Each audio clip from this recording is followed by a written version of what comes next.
Hey everyone, and welcome back to the channel. Today, we are pulling out all the stops. We're talking elegance, we're talking indulgence, we are talking about the ultimate celebratory meal, the perfect surf and turf dinner. Whether it's a special anniversary, a birthday, or you just feel like treating yourself, and you absolutely should, this is the recipe that will make any night feel like a 5-star experience. And I promise, it's way easier to make at home than you think. Forget those restaurant prices. We're going to create a show-stopping dish with a juicy, perfectly seared steak and a sweet, succulent lobster tail, all dripping in garlic butter. So grab your apron and let's get cooking. First things first, let's talk about our stars of the show. For the turf, I've got 2 beautiful ribeye steaks here, about 1.5 inches thick. You could also use filet mignon for a leaner, incredibly tender cut. The key is to look for good marbling, those little white flecks of fat, because fat equals flavor and juiciness. For our surf, we have 2 gorgeous lobster tails. When you're buying these, look for tails that feel heavy for their size and are free of any discoloration. Now, before we even think about turning on the heat, there is a crucial first step for the steak. We need to let them come to room temperature.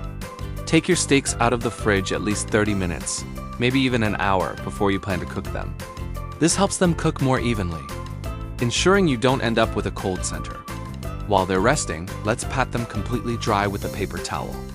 A dry surface is essential for getting that beautiful, deep brown crust we all love. Don't be shy with the seasoning.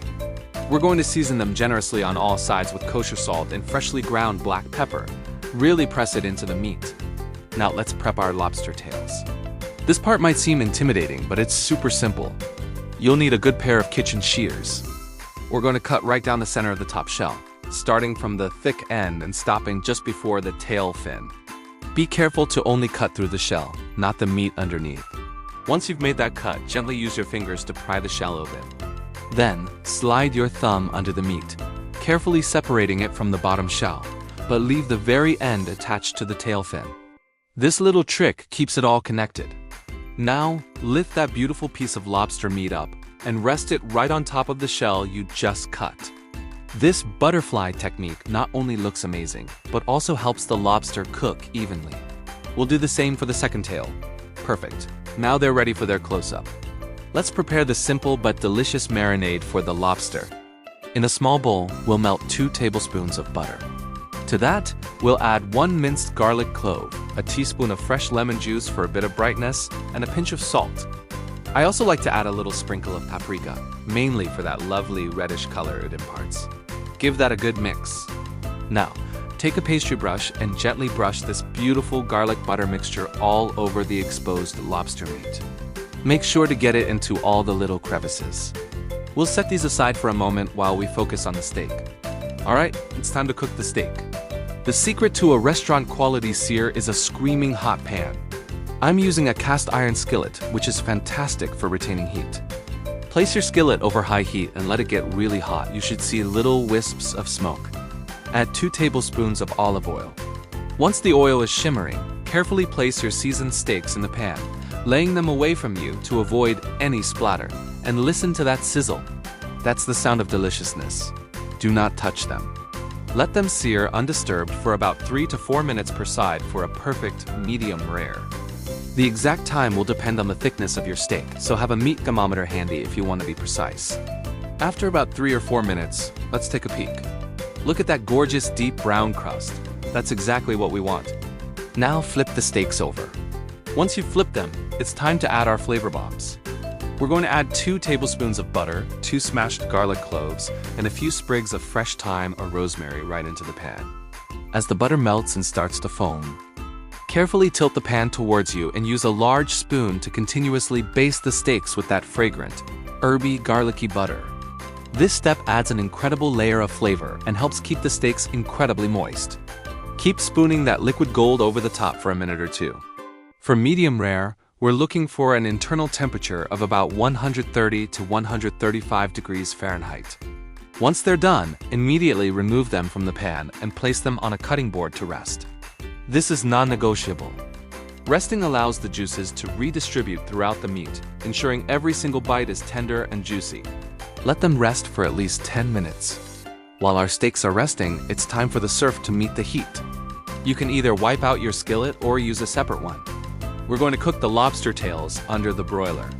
If you don't have a broiler, you can also grill them or even pan-sear them. Position your oven rack so the top of the lobster tails will be about 5 to 6 inches from the heat source and turn your broiler on high. Place your butterflied lobster tails on a small baking sheet and pop them under the broiler. Lobster cooks very quickly, so don't walk away. They'll only need about 5 to 7 minutes to cook. You'll know they're done when the meat is opaque and firm to the touch. Be careful not to overcook them, or they can become rubbery. As soon as they're done, pull them out. Look how beautiful they are. The meat has puffed up and is perfectly white. Everything is almost ready, but what's a surf and turf without a decadent dipping sauce? Let's quickly whip up some more garlic butter for dipping. It's a must. In a small saucepan over low heat, we'll melt 4 tablespoons of butter. Add 1 more minced garlic clove and let it sizzle gently for about 30 seconds until it's chakrat. Then, squeeze in the juice of half a lemon and stir in some freshly chopped parsley. And that's it! Simple, elegant, and the perfect accompaniment for both the steak and the lobster. Now for the grand finale, plating it all up. This is where we bring everything together to create that stunning, restaurant-worthy presentation. Take your beautifully rested steak, you can serve it whole or slice it against the grain into thick strips. Look at that perfect pink center. Arrange the steak on one side of the plate. Next, place that magnificent lobster tail right beside it. I love to serve this with some creamy garlic mashed potatoes and some simple steamed asparagus with a squeeze of lemon. It adds a nice pop of color and freshness to the plate.